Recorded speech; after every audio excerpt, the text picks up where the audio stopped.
एकम 3 कुत्ते की वफादारी। इस पाठ के लेखक है लल्लूभाई रबारी। यह पाठ है वह कहानी प्रकार है। इस पाठ में जानवर की स्वामी के प्रति जो वफादारी का गुण है वह उजागर किया गया है, उसके बारे में बात की गई। बच्चों, कैसा होता है कि कभी कभी हम जो काम करते हैं उसके बारे में पूरा सोचते नहीं हैं और जल्दबाजी में उसका निर्णय करके वह काम कर देते, फिर बाद में उसके बारे में सच मालूम होता है और जल्दबाजी में जो हमने काम कर दिया है उससे हमें पछताने की नौबत आती है। तो इस पाठ में भी लेखक ने कुत्ते की और लाखा बंजारे के बीच में जो ऐसा ही कुछ हुआ है कि जल्दबाजी में लाखा बंजारे ने कुछ निर्णय लिया और इसलिए उसको भी पछताना पड़ता है। यह कहानी के माध्यम से इस पाठ के द्वारा हमें बताया गया है। यह कहानी है वह उत्तर गुजरात के पाटण जिले के राधनपुर नाम के एक छोटे से गांव की है। वहां तालाब के किनारे एक समाधि है, पर समाधि किसकी है बच्चों? तो समाधि है कुत्ते की। जब हम समाधि के बारे में सुनते हैं तो हमें ऐसा लगता है कि जो समाधि होती है वह किसी साधु महात्मा या संत पुरुष की होती है, किसी महान व्यक्ति की होती है, लेकिन यहाँ जो समाधि है वह तो कुत्ते की समाधि है। आपको यह जानकर बहुत आश्चर्य होगा कि उसके पीछे एक सुंदर और हृदय हिला देने वाली कथा इस कहानी पाठ के द्वारा हमें दी गई है। लेकिन इससे पहले बच्चों, मैं इसी पाठ के अनुसंधान में एक और जो ऐसी ही कहानी है कि जानवर की वफादारी, वह मैं आपको उसका सारांश कहती हूँ। एक गांव में एक स्त्री रहती थी। उस स्त्री ने एक नोलिया पाल रखा था। स्त्री का एक छोटा बच्चा भी था। स्त्री जब कहीं भी काम करने जाती थी तो जो नोलिया था वह उसके बच्चे की रखवाली करता था।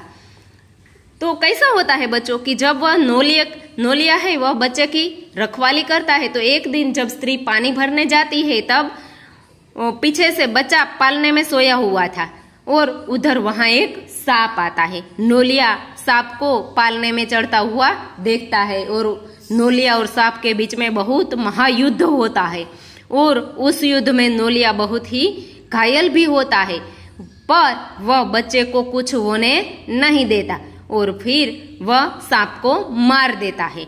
फिर बाहर आकर वह स्त्री की राह देखता है। नोलिया स्त्री पानी भरकर आती है और देखती है तो नोलिया है उसका मुंह लहू से लथबथ भरा हुआ था। नोलिया है उसको देखकर स्त्री को तुरंत ही ऐसा विचार आता है, वह सोचती है कि आज नोलिया ने मेरे बच्चे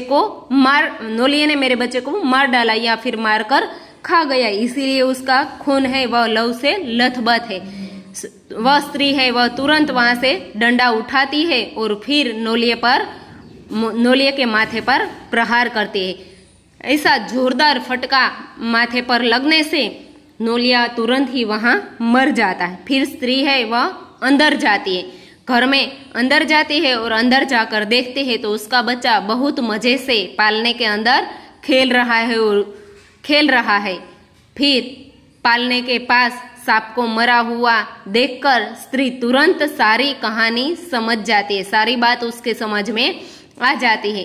फिर उसे बहुत पछतावा होता है, लेकिन अब क्या करे? तो ऐसी ही यह कहानी है। जब स्त्री को मालूम पड़ा कि नोलिया ने तो मेरे बच्चे की जान बचाई, तब उसे बहुत पछतावा होता है। वह अंदर पहले देखने नहीं जाते और जल्दबाजी में निर्णय कर लेती है और नोलिया को मार डालती है। तो ऐसी ही यह कहानी है लाखा बंजारा और कुत्ते की। बच्चों, पहले के जमाने में व्यापार में सामान लाने और ले जाने का काम है वह बंजारे करते थे।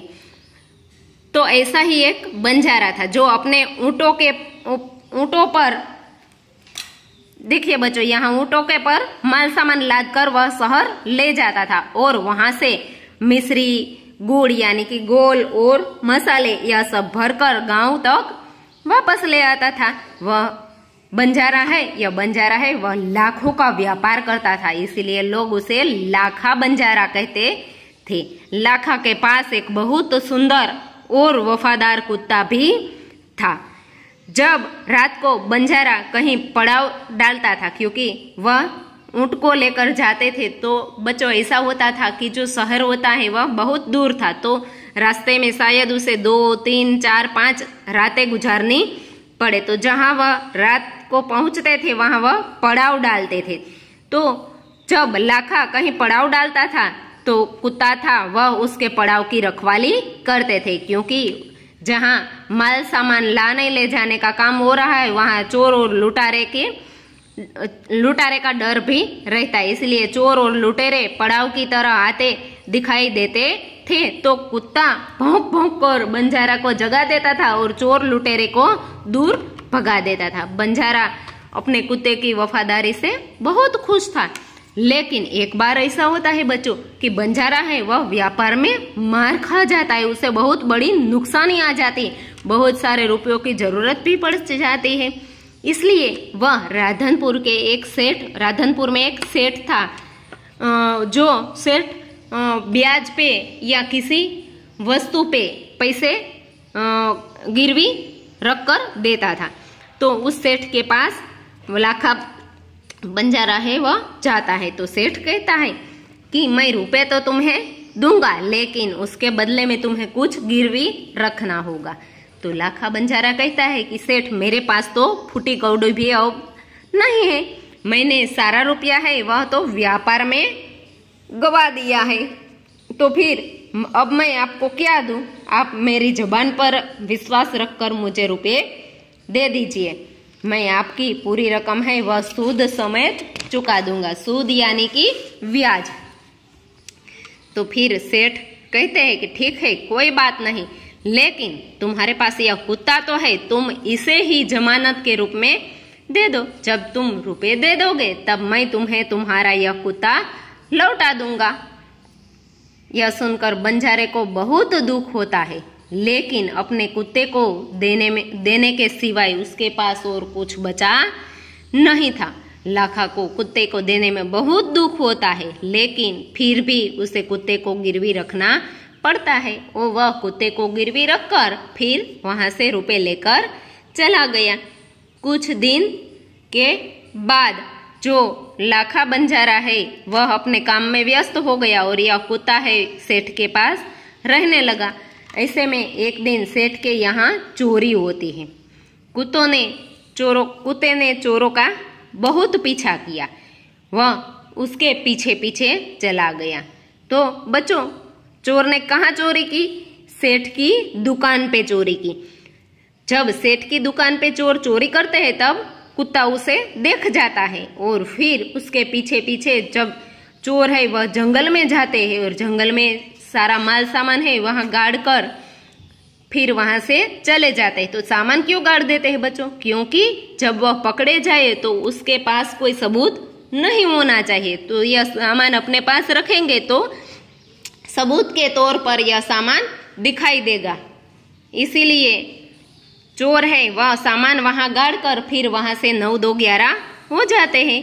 फिर कुत्ते ने वह देख लिया और कुत्ता है वह सेठ के पास वहां से वापस आता है। सेठ के पास वहां से वापस आकर फिर सेठ को भौंक भौंक कर वह कहने लगता है।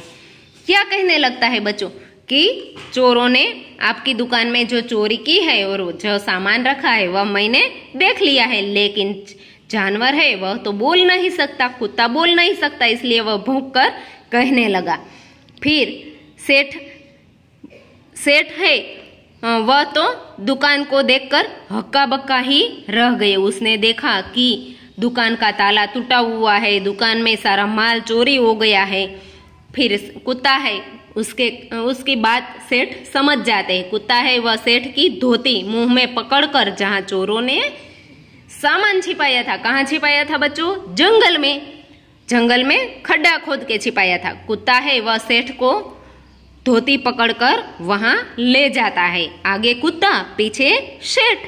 और फिर वहां जाकर कुत्ता है वह जमीन खोदने लगता है। देखो बच्चों इस चित्र में कुत्ते ने सेठ की धोती मुंह में पकड़ के रखी है और दोनों जंगल की ओर जा रहे हैं। फिर थोड़ा खोदने पर मालूम होता है कि वहां सामान है। सेठ बहुत खुश हो गए। क्यों खुश हो गए? क्योंकि उसका चोरी किया हुआ सामान उसे वापस मिल गया। फिर वह कुत्ते को प्रेम से थपथपाने लगे। सेठ कुत्ते की वफादारी पर बहुत खुश हो गए और इसलिए घर जाकर उसने पहले एक चिट्ठी लिखी और चिट्ठी लिखकर कुत्ते के पट्टे, गले के पट्टे में बांध दी। फिर कुत्ते को कहा कि आज से तुम आजाद हो, तुम अपने मालिक लाखा बंजारा के पास जा सकते हो। कुत्ता भी बहुत खुश हो गया। कुत्ता, बच्चों आपको लगता है कि कुत्ता है वह हमारी बोली नहीं समझता, लेकिन अगर जानवर को भी प्रेम से, जानवर के साथ भी प्रेम से बात करे तो वह भी प्रेम की भाषा समझ सकता है। इसलिए वह बहुत खुश हो गया। वह अपने मालिक लाखा बंजारा से मिलने के लिए दौड़ता भागता हुआ लाखा के पास जाता है। इधर क्या होता है, तो इधर है वह लाखा भी व्यापार में बहुत सारा रुपया कमाता है और वह भी कुछ दिनों में सेठ के पास रकम वापस करने के लिए जाने वाला था। फिर रास्ते में ही दोनों आपस में मिल जाते हैं। दूर से ही लाखा ने देखा कि उसका जो कुत्ता है वह उसकी ओर दौड़ता हुआ आ रहा है। यह देखकर लाखा बहुत नाराज हो गया। क्यों नाराज हो गया? क्योंकि वह तो सेठ को पैसे देकर कुत्ते को छुड़वाने ही वाला था। इसीलिए वह सोचता है कि कुत्ता है, उसने मेरी जबान नहीं रखी, वह वहां से बेवफाई करके सेठ के यहाँ से चोरी छुपे वापस आ गया है। अब मैं सेठ को अपना मुंह कैसे दिखाऊंगा? फिर लाखा ने कुछ न सोचा, न आओ देखा न ताओ, कुछ भी बिना सोचे समझे उसने अपनी लाठी से कुत्ते पर प्रहार किया। देखो बच्चों, यह लाठी से कुत्ते पर लाखा है वह प्रहार कर रहा है और कुत्ते पर लाठी का ऐसा प्रहार करा कि कुत्ता है वह बेहोश होकर गिर पड़ा। फिर लाखा ने, जब कुत्ता गिर गया तो लाखा ने देखा कि उसके गले में एक चिट्ठी रखी हुई है। लाखा ने वह चिट्ठी खोली और पढ़ी तो उसमें लिखा था, क्या लिखा था बच्चों? उसने लिखा था कि तुम्हारे कुत्ते ने जो तुमने मुझसे रकम ली थी वह सूद समेत रुपए वापस लौटा दिए है और इसलिए मैं खुश होकर तुम्हारे कुत्ते को मुक्त करता हूँ। उसने मेरे घर जो माल सामान चोरी हुआ था वह माल सामान वापस दिलवा दिया है, इसलिए मैंने ही खुश होकर स्वयं तुम्हारे कुत्ते को मुक्त कर दिया है। यह पढ़कर लाखा आश्चर्यचकित हो गया, लेकिन अब क्या, बिना सोचे समझे उसने तो कुत्ते पर प्रहार कर दिया था। वह चिल्लाने लगा, हाय मैंने यह क्या कर दिया, हाय मैंने यह क्या कर दिया। वह कुत्ते की शव को अपनी गोदी में लेकर फिर बाद में बहुत रोने लगता है, फुट फुट कर रोने लगता है। लेकिन अब पछताए क्या होत जब चिड़िया चुग गई खेत, यानी कि जो काम नहीं करना था वह कर दिया और फिर उसका पछतावा करने से कुछ नहीं होता। तो बच्चों, जो पहली इस कहानी के संदर्भ में मैंने जो नोलिया की कहानी सुनाई थी उसमें भी ठीक इसी तरह बिना सोचे समझे उस स्त्री ने नोलिया पर प्रहार किया था और इस कहानी में लाखा बंजारे ने कुत्ते पर प्रहार किया। तो इस तरह बच्चों, हमें बिना सोचे समझे कुछ काम करना नहीं चाहिए। लाखा बंजारा ने उस वफादार कुत्ते की समाधि बनवाई जो आज भी पाटन जिले के राधनपुर तालाब के किनारे पर खड़ी है। देखो बच्चों, यह कुत्ते की समाधि है।